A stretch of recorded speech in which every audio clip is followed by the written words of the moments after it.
So, hoe maak jy geld? In die eerste deel het ek gesê jy moet hom herverkoop en daai video is daar so jy kan gaan kyk.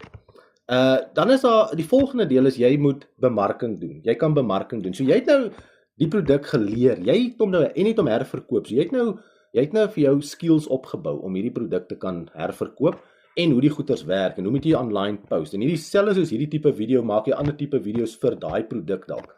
So daar's baie maniere. So jy kan either vir 'n company gaan of 'n besigheid in jou area, jou dorp of online kan jy gaan en gaan sê ek kan vir julle bemark.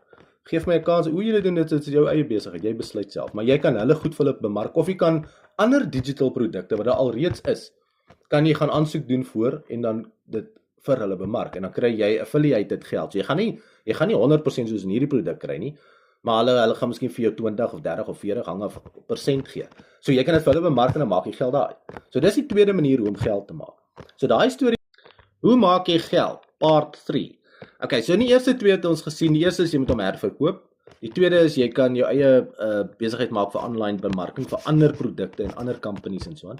Nou die derde manier is deur wat jy doen met hierdie produk. Selfs wat ek nou doen is ek gaan op social media en jy bou vir jou 'n following, subscribers, wat ook al jy het. En daaruit leer jy skills hoe om dan ook in hierdie program leer hulle jou hoe om meer geld te kan maak uit dit uit. Dit vat langer, maar dis hoekom jy begin iewers en dan bou jy dit op. So dit is die derde ding. Deur jou content te monetize en jy het miskien 'n passie vir tuin maak of vir visvang of wat ook al.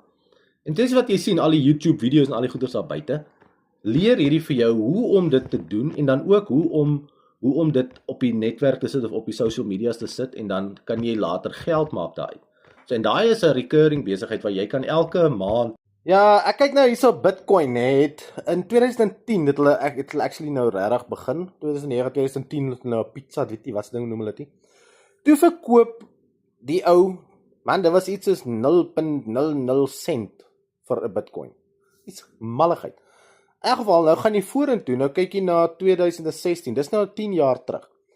Toe is dit $400. Ja, $400 vir 'n Bitcoin.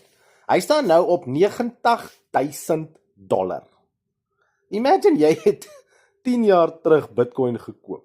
$400, dit is $400 vir een is hoeveel maal 10, dis nou R6,000. Ja, kom ons sê jy het R6,000, jy het net vir een gekoop, R6,000 daai tyd, dan jy nou 90,000, ag weet jy, dit is belaglik baie, dis omtrent R1 miljoen, oor R1 miljoen seker, ja, oor R1 miljoen gehad. So, dit is hoe verskriklik, as ons